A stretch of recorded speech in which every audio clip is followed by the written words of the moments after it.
Never. Danse everyone. Oki, bonjour, hello. Welcome to another fabulous Tuesday.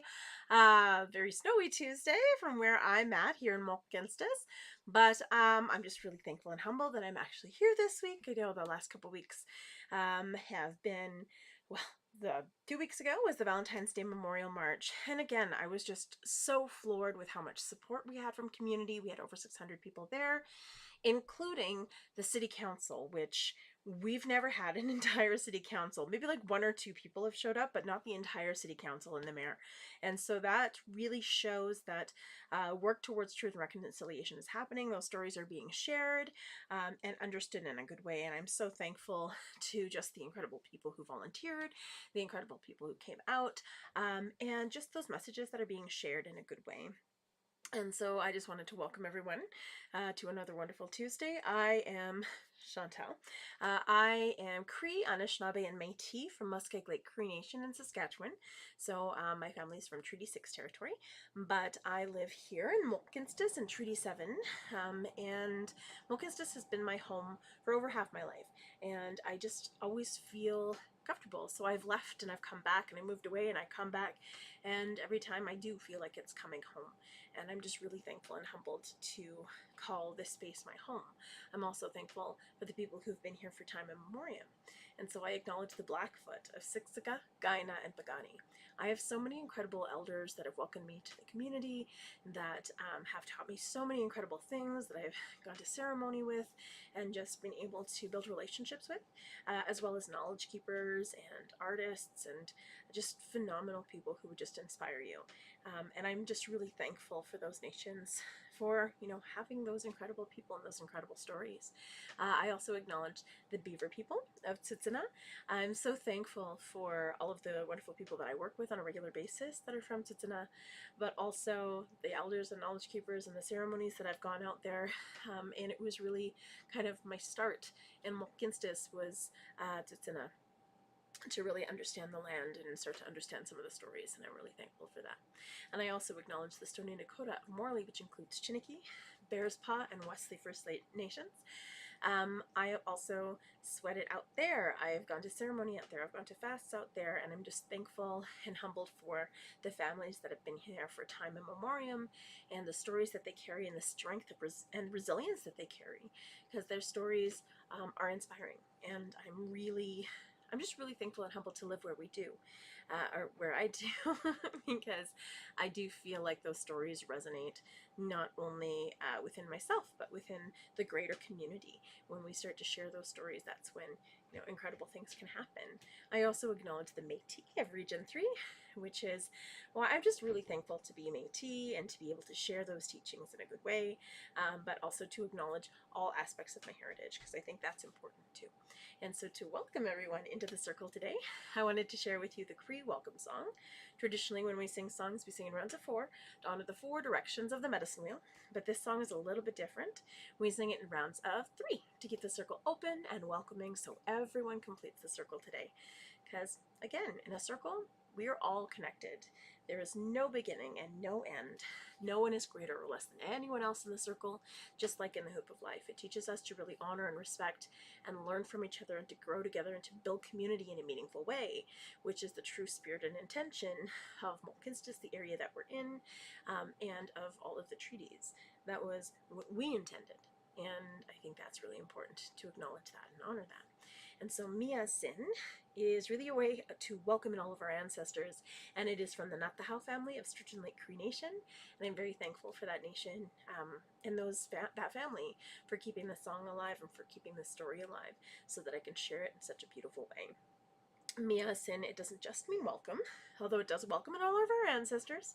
It does get a little busy, but it also means beautiful. Slide that over.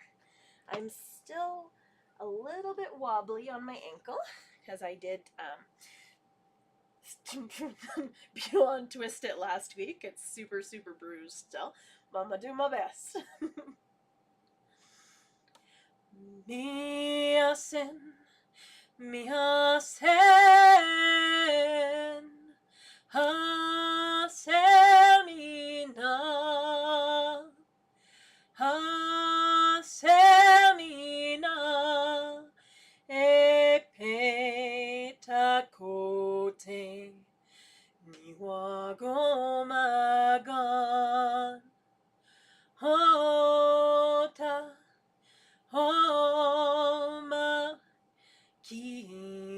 taskino miasin miasen haselina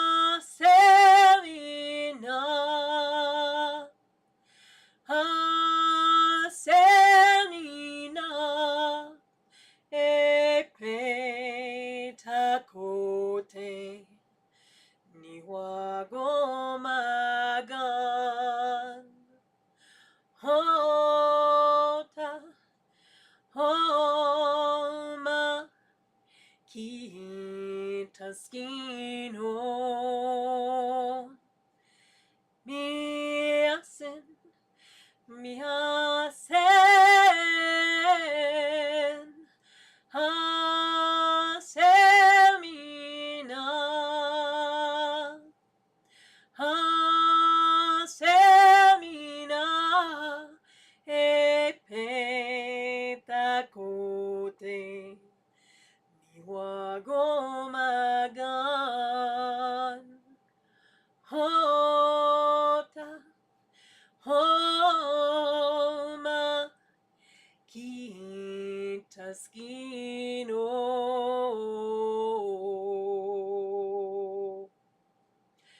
Hi, and welcome to the circle tonight, everybody. I'm gonna just hop my way over. So I'm gonna be sharing a story that I haven't shared in a while on my live stream. I know I get to share it in schools all the time, but the chickadee story and the chickadee song. So the chickadee teaches us about how to listen. It teaches us about building relationship through listening, because the chickadee never interrupts each other. It always listens to each other. And so you'll hear one chickadee say, chickadee dee dee dee dee, and then you'll hear a little pause before the next one says, cheeseburger, because they talk to each other. But what's really cool about them, I just love science. And there was as I was kind of sharing this song, I got into the car, and then there was I listened to CBC because I don't know, you hit an age and you're like, I listen to CBC now. But I was listening to CBC, and there was an incredible article about birds and how songbirds don't actually interrupt each other because they shut down part of their language cortex, so they don't interrupt each other, which was like amazing. My mind was like, psh. And then there was an example of a bird in the Amazon who, when you hear it on the recording, it sounds like a trill, but it's actually two birds talking so fast back and forth to each other because it's their mating call.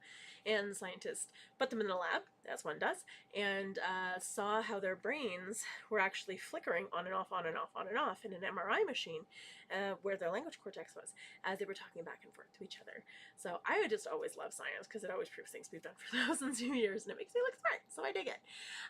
But it was just amazing that we get that validation constantly with our teachings. Whenever science proves something, we're like, yeah, we've known that for thousands of years. Thanks for catching up. And I think it's just brilliant. So the chickadee teaches us to listen. This is why we have 2 ears and 1 mouth, so we can listen twice as much as we speak. And the story behind the chickadee starts a long time ago. So there was a couple with their 3 children.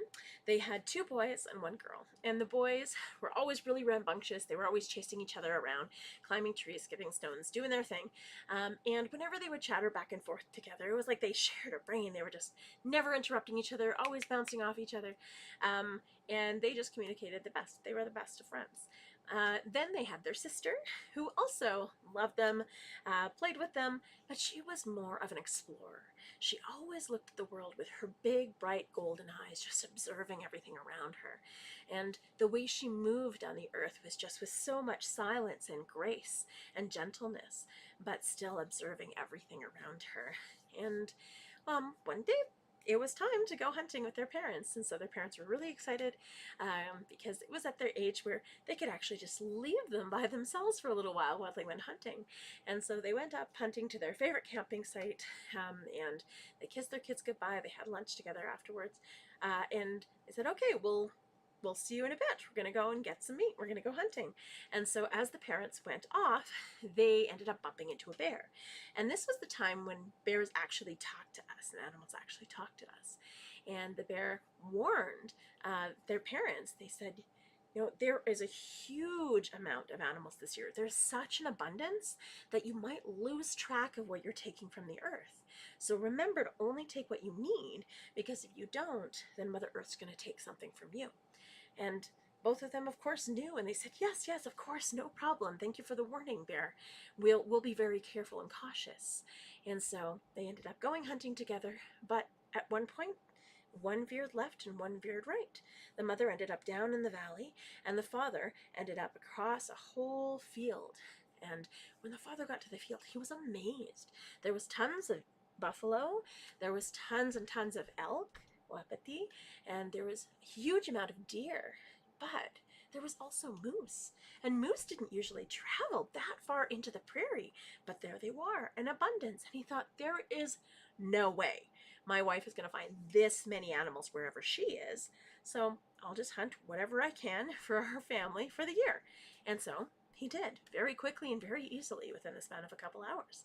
And the wife, who had been down in the valley, she'd veered down into the valley, she went into the valley, and there was an abundance of moose, musqua, everywhere, tons of them. And so she was like, this is amazing. Not only that, but there were elk, which, sometimes you would find the odd elk in the valley. There were tons of deer, which, normally you would have some in the valley, but there was actually buffalo. There was emu all over the valley. And she was like, this is so weird. They never come down this far into the valley. There's no way my husband is going to find this many animals wherever he is. There's such an abundance here. I'm going to just hunt everything I need for the family for the year. And so she did. And by the time that end of those couple hours ran around, and they ran all the way back with all of their hunt back to the village, or back to their campsite, they realized their mistake. They had grabbed twice as much as what they needed, because the mother had hunted for the year and the father had hunted for the year. And they thought, okay, well, what are we going to do? And so they thought, well, we can't let all of this meat go to waste. So we, of course, have to give it to the village.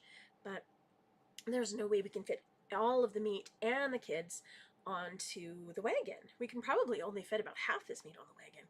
And so they decided, well, they would break it up.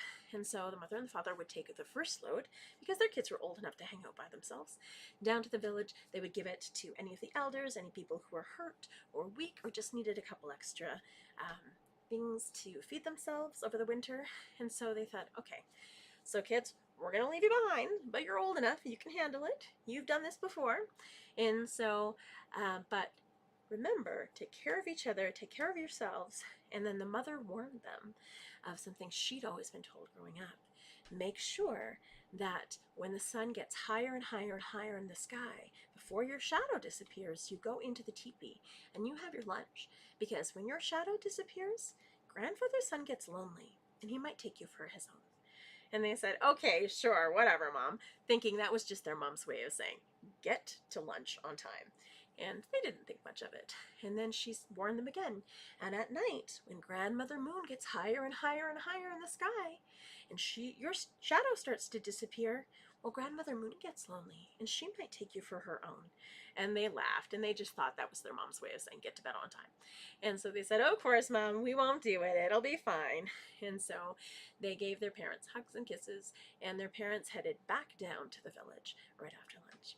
And at night, they were running around, they were playing, and they said, okay, well, it's pretty late, let's go to bed. And so they fell fast asleep. The next morning, they woke up excited for all that they would explore this day. And so they started to wander further and further and further away from camp until their shadows started disappearing.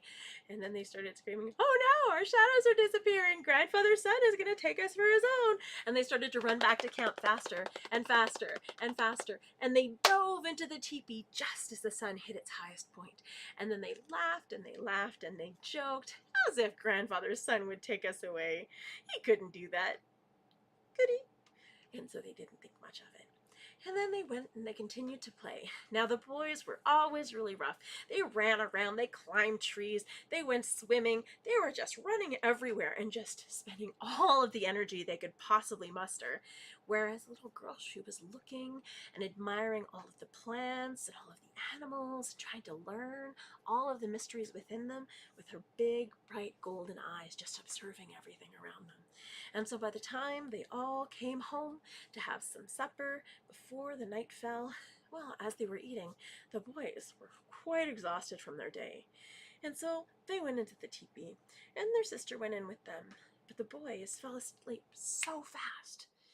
And the girl, well, she still had a lot of energy, and she was curious. I wonder what's outside the teepee. And so she went into the darkness of the night, but she was surprised. It wasn't dark at all. The moon was big and bright and full in the sky, and it lit up the entire ground as if almost like daylight. And so she wandered around, and the whole world looked so different in the moonlight. She could see all of these different little animals, all of the different smells of the different plants at night, and just the different chill in the air. And everything was just amazing to her as she explored the world with her big, bright, golden eyes. As she wandered further and further and further away from camp, she ended up in an unfamiliar clearing. She'd never seen this clearing before.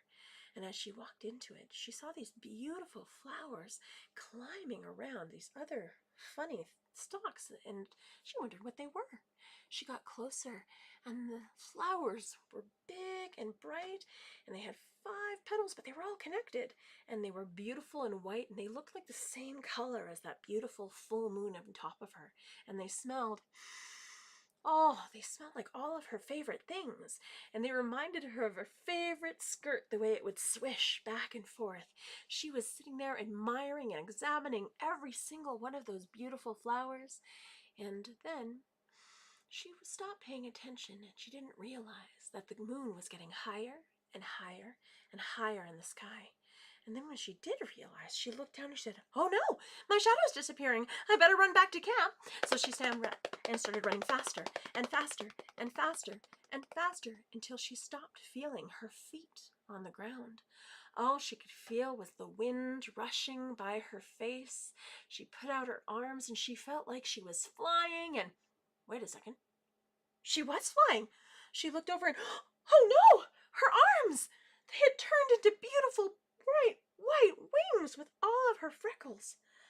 Oh no, Mother was right. Grandmother Moon took her for her own. She had to warn her brothers that her mother was telling the truth, and so she flew back to camp as fast as she could, and she tried to open the teepee, but birds can't open teepee flaps.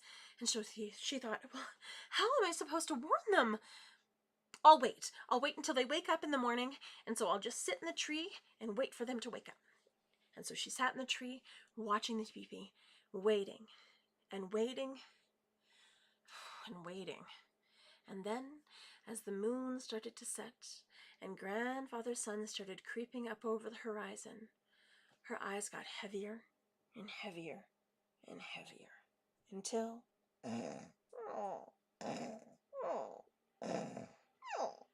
she fell fast asleep.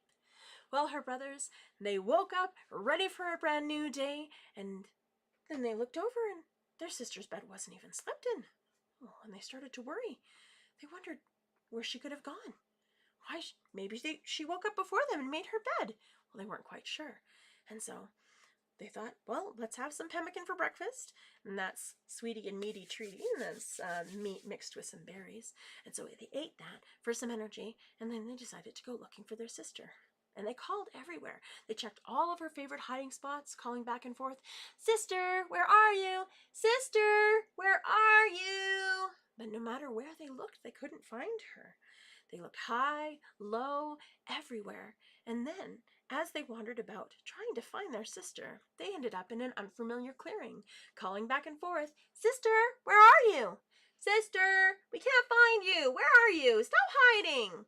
And in the corner of this beautiful clearing were these incredible flowers. They had never seen anything like them before.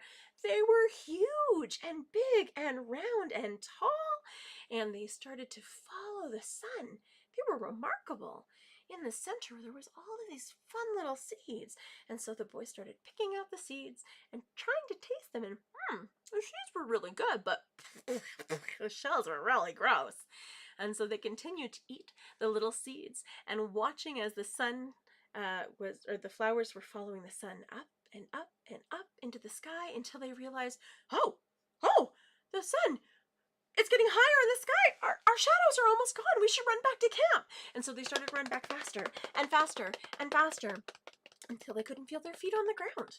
And one brother said, that's weird. Do you feel that? Oh, you're a bird. And the other brother said, what are you talking about? And looked over and, you're a bird.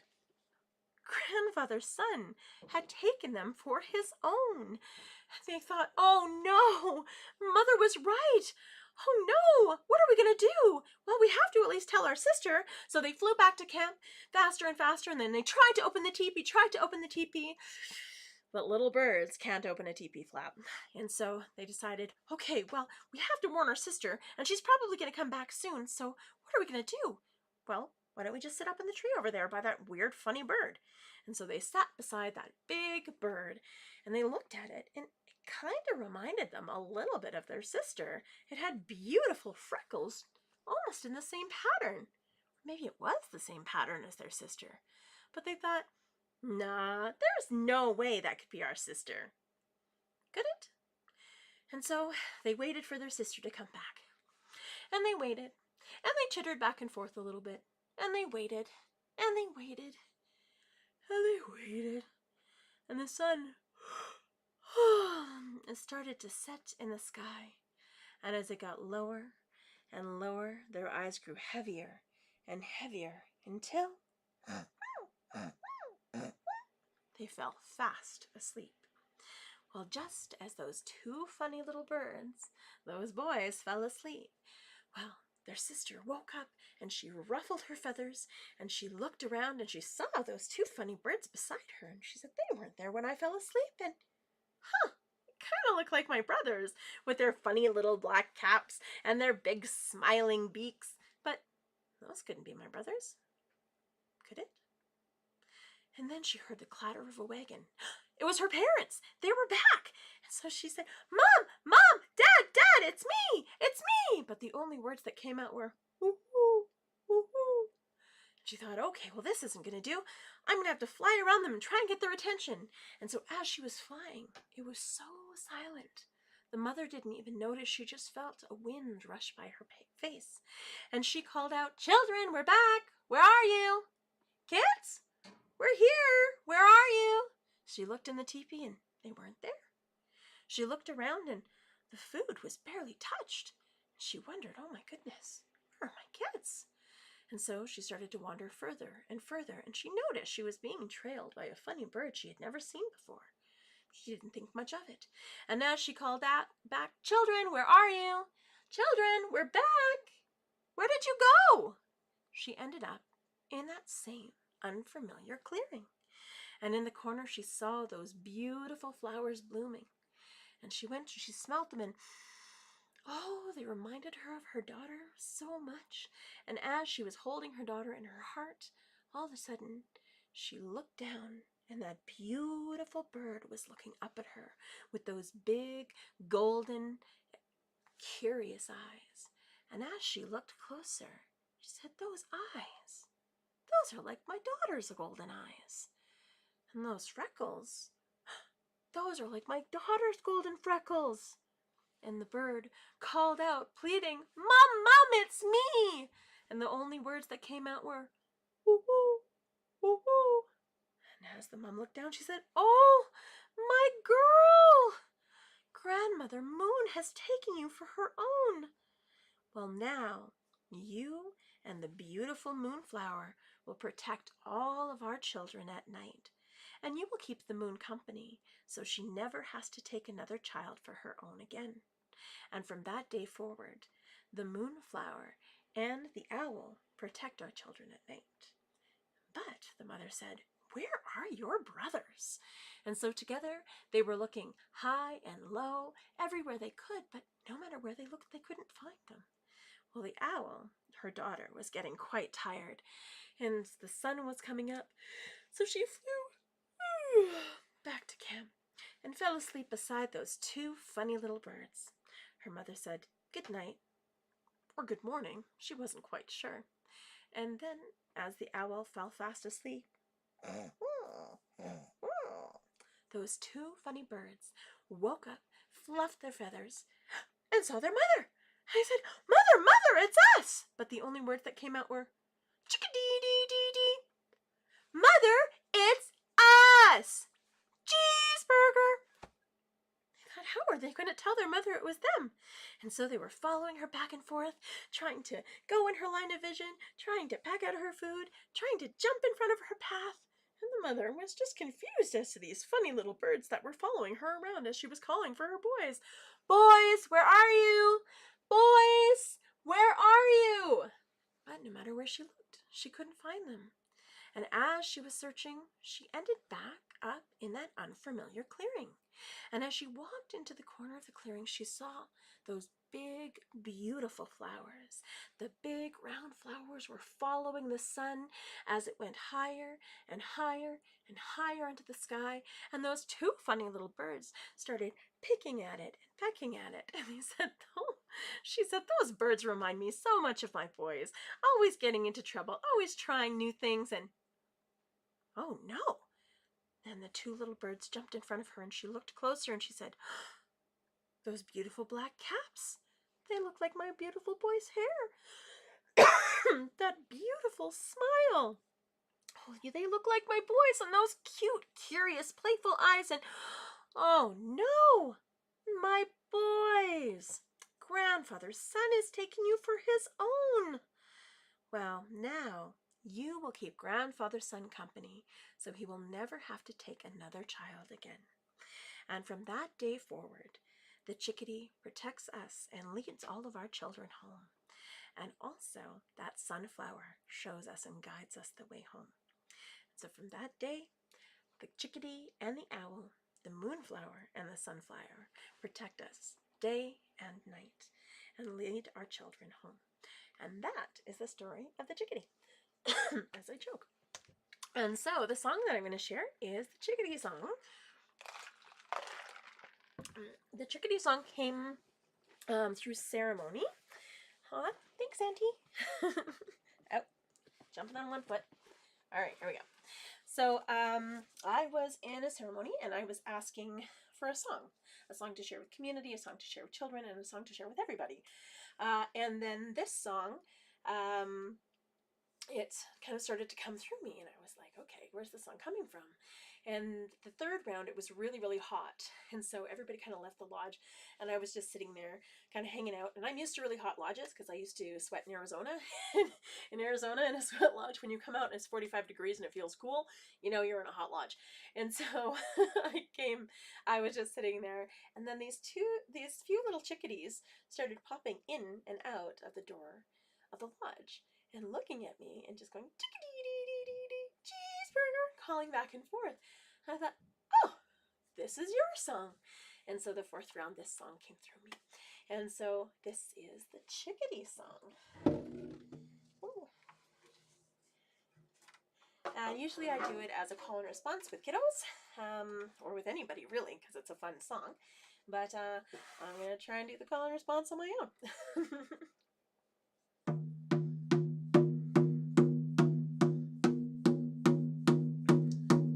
Happy-o, ho, ho, happy-o, ho, ho, happy-o, ho, ho, happy-o, ho, ho, happy-o, ho, ho, happy-o, ho, happy-o, ho, ho, happy-o, ho, happy-o, ho, ho, happy-o, ho, happy-o, ho, ho, happy-o, ho, happy-o, ho, ho, happy-o, ho, happy-o, ho, ho, happy-o, ho, ho. Way-o, ho, way-o,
share the Creator song because, yeah, I shared it a couple of times today with kiddos, and it was really, really nice. Oh, sorry, as I'm standing on one foot. And so, this song I learned from my good friend Nightsun. In exchange, we did like a song exchange, so that was pretty cool. I love doing that. But as soon as she started singing and sharing it with me, I felt like I knew it. Like I knew it in my body, I knew it in my bones, I knew it in my blood, I knew it in my heart, in my mind, in my spirit. I just knew it everywhere. And I learned it like that. Like as soon as she sang it, I was like, I know this. And so I went to visit my great aunt because I would go and I would drum and sing with her every week so that I would be able to share those songs with her. And so I'm drumming and singing and sharing this song, and then all of a sudden she starts singing with me. And I'm like, Auntie, you know this song? And she's like, yeah, how do you know this song? This is our family song. I haven't heard it in 40 years. Where did you find it? And it just hit me so much in my heart that sometimes when you're doing that, you're on the right path. Things that are meant for you and the things that are meant to come back to your family will come back full force. And so I'm really thankful and humbled for this song to have come back to our family. And so this is the Creator song. It teaches us that we're not above creation or below creation. We're part of it. And we have so much to learn from all of nature. It teaches us so much about who we are and about how we can heal in a meaningful way just by recognizing and honoring those connections that we have.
I'm going to share the Bears song, but I'm going to share it a little differently this week. So I'm not going to sing it all the way through. I'm actually going to do it as a call and a response. So I'll be doing kind of both parts, but I know that there's a lot of little kiddos that watch the live stream, and I want to be able to share that with them too, because I think it's really important to be able to share that for our next generations and our future generations, because they're going to be our future leaders and our future elders. And so to give them songs to carry with them and give them that confidence to share them, I think is so important. Also, kids are awesome. I love hanging out with kids. They're the best. So The bear teaches us about courage. It's the courage to stand up for what's right, and it's the courage to be ourselves, because it does take a lot of courage to be yourself. And sometimes we don't find ourselves until much later in life. That's when we find the courage to truly follow our path and be ourselves, and that's when everything just goes incredibly. And so, yeah, this is the bear song. There's a big story to go with the bear song, but that's a story for another day, and it's hilarious. And so this is the bear song as a call and response. I'll just break it down really quick. Way-ya, way-ya, way-ya, way-ya, way-ya, way-ya, way-ya, way-ya, ya-way-la, way-yo, ya-way-la, way-yo, way-ya, way-ya, way-ya, way-ya, way-ya, way-ya, way-ya, way-ya, ya-way-la, way-yo, ya-way-la, way-yo, Manitou-ma-kwa, Manitou-ma-kwa. Caminanasi, caminanasi. Manitou-ma-kwa, Manitou-ma-kwa. Hey Anishinaabe, hey Anishinaabe. So Manitou means spirit or spirit of or great spirit, and Makwa means bear. So when we say Manitou Makwa, it's great spirit bear or spirit of the bear or spirit bear. And so this is the bear song because we're honoring the bear spirit. I think I might have to sit down for this though, because my ankle is super not happy with me. So I will do my best from the sitting position. All right. Huzzah. Ooh. And so this is the Anishinaabe bear song as a call and response.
This isn't, oh, sorry, the last one I learned from a few different elders. So I learned it from Sharon Prue Turner and I recommend just blanking.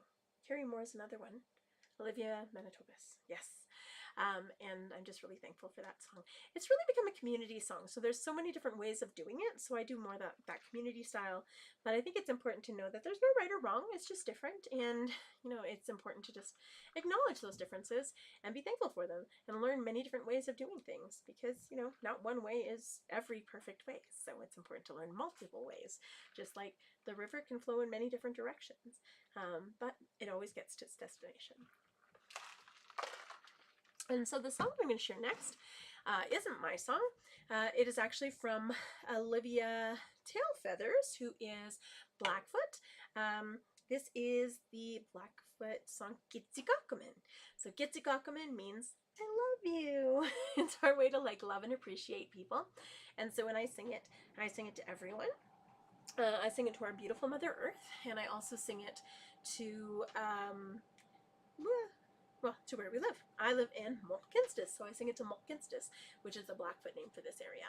And so, and I also sing it as a call and response. There seems to be a lot of call and responses tonight. I think it's just because I'm working with littles all day today, so, well, not super little. The last class was a little bit older.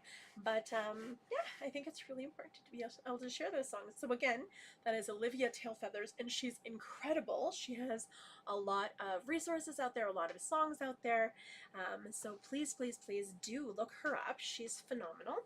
I'm going to come a little bit closer so you can see me a little bit better because I'm mostly wall in my picture frame right now. All right. Ow. And no, it's not working. All right, hold on a second. Am I working now? No. If I dance? No, of course not. So, oh, my cat's trying to get out. So this song from Olivia, it does mean I love you. And I don't know why my screen got all fuzzy. Is it working now? Whee! I don't know. It's probably going to come back when I start drumming. Anyway, so...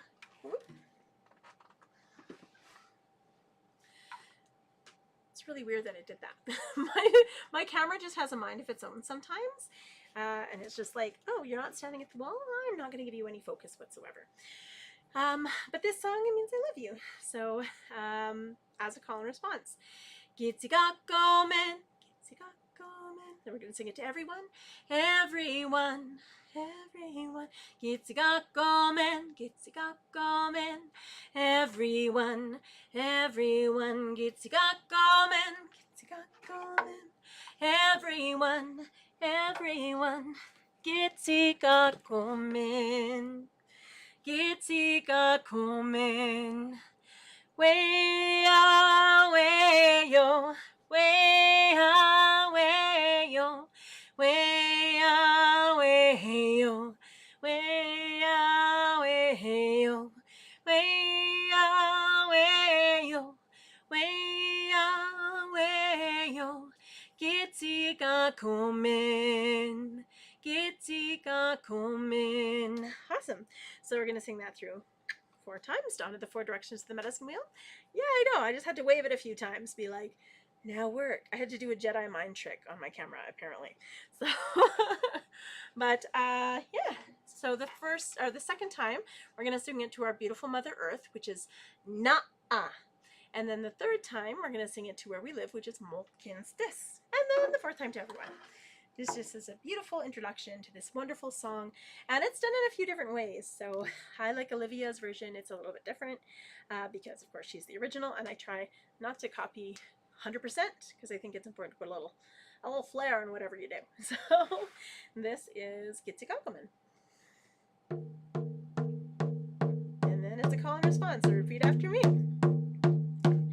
Gitsigakamen.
Komen. Itzy Komen.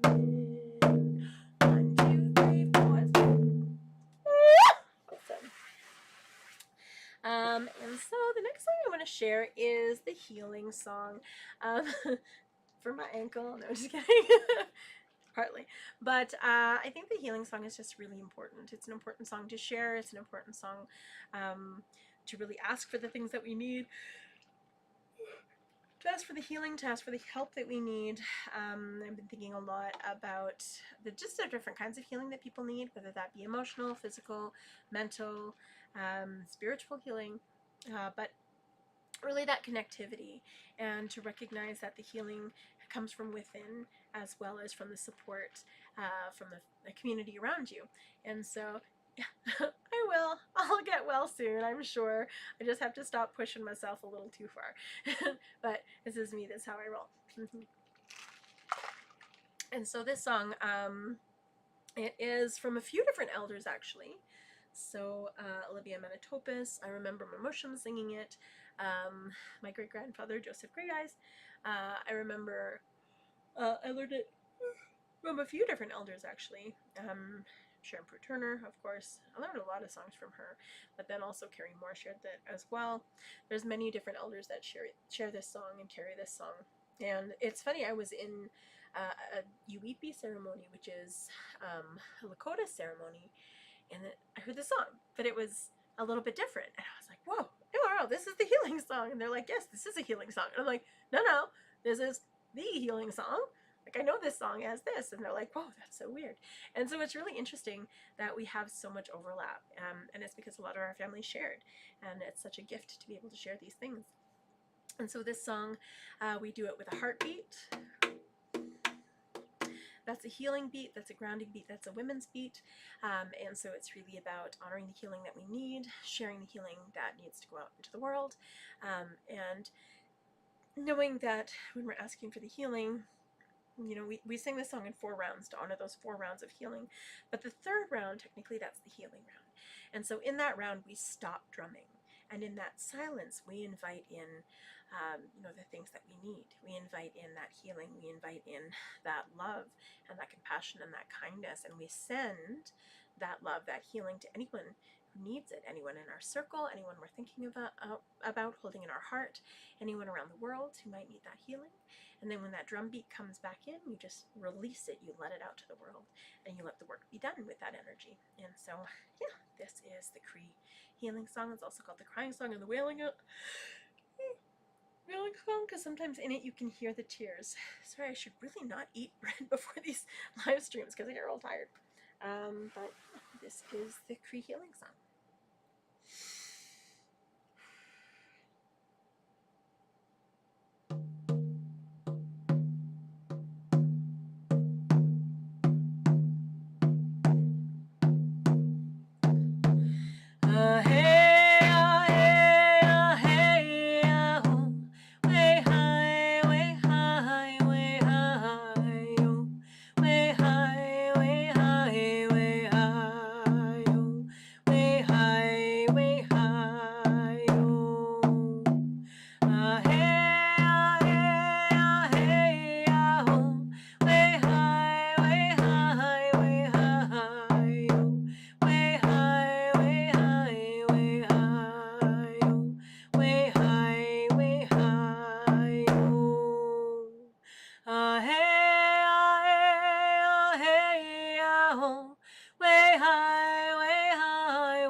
Always tear up with that one. That's good. good. Honor your tears. Tears are healing. Tears are good. And so the last song I want to share is a goodbye song, but actually we don't say goodbye. So a thank you song. This song, oh, why not? Let's do it as a call and response. I seem to be on a roll tonight. And so it's saying thank you in my language, which is in Cree, I say hi hi. In Anishinaabe, I say miigwech. And then in Michif, we say marcy. So it's hi hi, miigwech, marcy. Hi hi, hi hi, miigwech, miigwech, marcy, marcy. Hi hi, hi hi, miigwech, miigwech, marcy. From me to you, from me to you, and you to me, and you to me. Hi hi, hi hi, miigwech, miigwech, marcy. Way-oh, hey-yo, way-oh, hey-yo, way-oh, hi-yo, way-oh, hi-yo, way-oh, hey-yo, way-oh, hey-yo, way-oh, hi-yo, way-oh, hi-yo, hi, hi, hi, hi, miigwech, miigwech, marcy, marcy. Hi, hi, hi, hi, miigwech, miigwech, marcy, marcy. From me to you, from me to you, and you to me, and you to me. Hi, hi, hi, hi, miigwech, miigwech, marcy, marcy. Hi, hi, hi, hi, miigwech, miigwech, marcy, marcy. Awesome. And so we sing that. I'm actually going to incorporate a couple other languages soon. So soon it will not just be Cree, Anishinaabe, and Métis, but the languages of the nation that we're in. And so at the end of the song, in Blackfoot, because I can't say the appropriate term to say thank you in Blackfoot because it's a very, very long and hard word. But one of my elders in Blackfoot has said, just say, eh, because it shows your appreciation. So hand to heart, eh. So at the end of the song, we're going to go hand to heart, eh. And I believe another one is Ishnish. Yes, Ishnish and Masi. So, yeah. But we're going to get there. I'm going to incorporate that in eventually. And then it's going to be awesome. It's going to be like a whole bunch of different languages. And so this is also a heartbeat song because that heartbeat is that women's beat. It's that healing beat. It's that honor beat. But it's also a thankful beat. It's a beat of gratitude and a beat of unconditional love and joy. And so this is a thank you beat.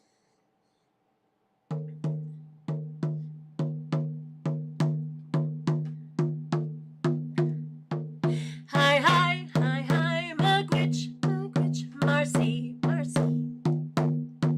Hi, hi, hi, hi, miigwech, miigwech, marcy, marcy.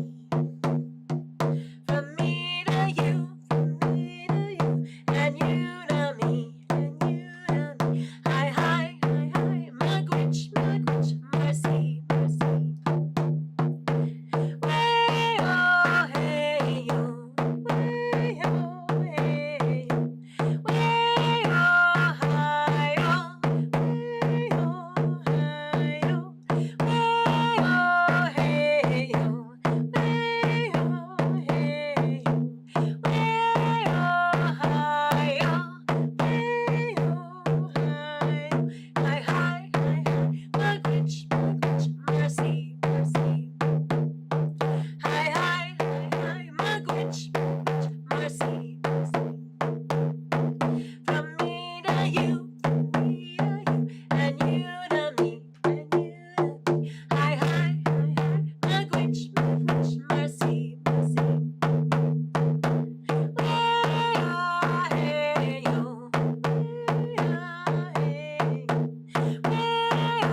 Hi, everyone. McWitch, Marcy, thank you so much for coming and hanging out. Oh, I see you, my sister. Sending so much love to my my sister and those wonderful, wonderful babies. I just want to give them hugs and kisses.